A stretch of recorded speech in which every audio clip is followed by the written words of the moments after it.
There's a place behind my grandfather's house, a long, curved ridge stretching over the woods like a hunched spine. It's the kind of place you only hear about in whispered stories and passed down warnings. And in our family, there was one rule about it. If you ever see lights on the ridge, turn around. Don't watch, don't follow, don't answer. My grandfather wasn't a fearful man. He grew up poor, worked the land his whole life, served in the war. The kind of guy who could reset a broken finger without flinching. But even he wouldn't go up the ridge. Wouldn't even look at it some nights. When I was little, I'd ask him what the lights were. He'd just shake his head and say, "They ain't for us. They know when you see them."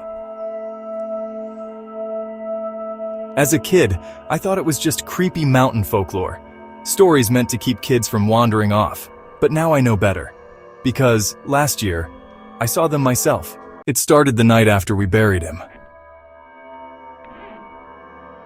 I stayed behind at his old house to help clean things up. No one had lived there in over a year. He'd moved to a care facility before the end. But everything inside was still how he left it. Wood stove, oil lamps, a tin box with handwritten maps and journals in the attic. It felt like time had just stopped. That first night, I sat on the back porch under a thick sky of clouds. No stars, no wind, just the sound of frogs by the creek and the distant rustle of leaves. I brought out his old hound, Cooper, who still limped from age but always knew when something was wrong. Around 11:30, I saw the lights. 3 of them. Faint at first, like lanterns on a far hillside. I figured maybe it was hikers or some folks spotlighting deer, but they weren't behaving like flashlights. They floated. Drifted left, then right, then vanished, and reappeared again higher up the ridge. Cooper let out a low growl and backed into the house. I should have done the same. Instead, I grabbed a flashlight and crossed the field to the woods. As soon as I passed the first line of trees, everything went silent. And I mean silent. No bugs, no frogs, no breeze. Even my footsteps stopped making noise. I looked down. My boots were crunching dry leaves, but I couldn't hear it. The air was thick, heavy. I felt like I'd walked into a vacuum. The lights floated deeper into the woods, up the slope toward the old hunting trail. I kept going. My flashlight dimmed even though the batteries were fresh. The trees looked twisted somehow, not just the shape of them, but their spacing. It was like the forest had shifted. Familiar places felt wrong. I passed the creek, but it was dry. No sound, no water, just damp stone and the shape of something that should have been there. That's when I noticed something was off. The lights were gone, but something else had appeared. Ahead of me was a narrow clearing. In the center was a large, dead tree with a hollow at its base. Something was standing next to it. Tall, slender, arms too long, legs thin and stiff. I couldn't make out a face. It was like the shadows wrapped around its head, hiding its features. It didn't move. It just pointed at me. I blinked, and it was gone. But the air didn't change. It stayed heavy, pressing. I realized I was holding my breath. I turned to leave.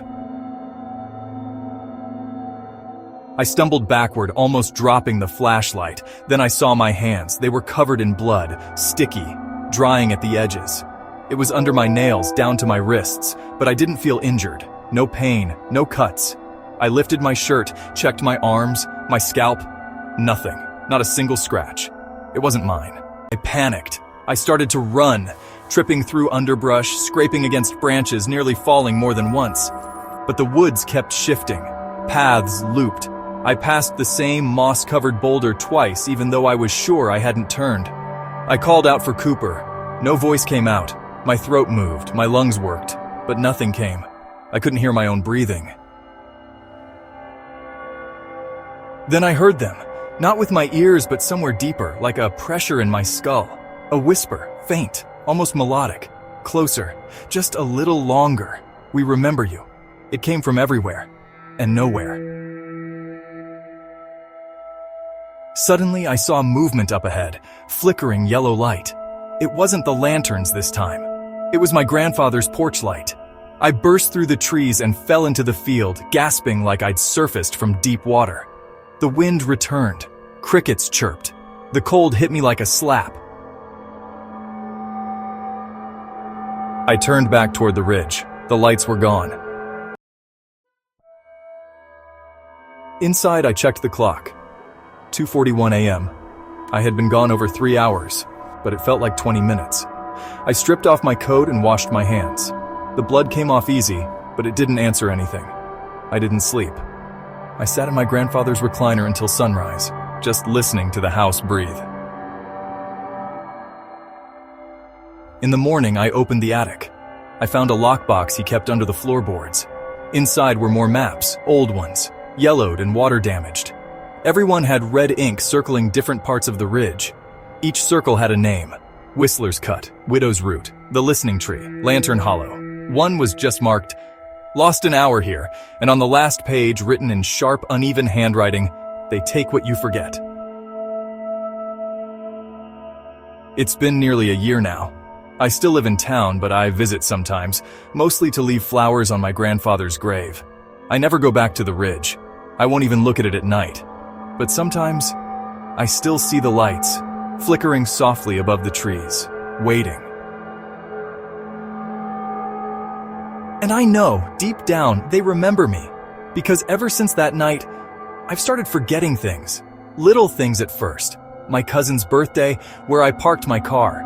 The name of my high school math teacher. But lately, it's been more. Whole chunks of days. People I was close to. I see photos and don't recognize the faces. And sometimes, I hear whispers in my sleep. Just a little longer.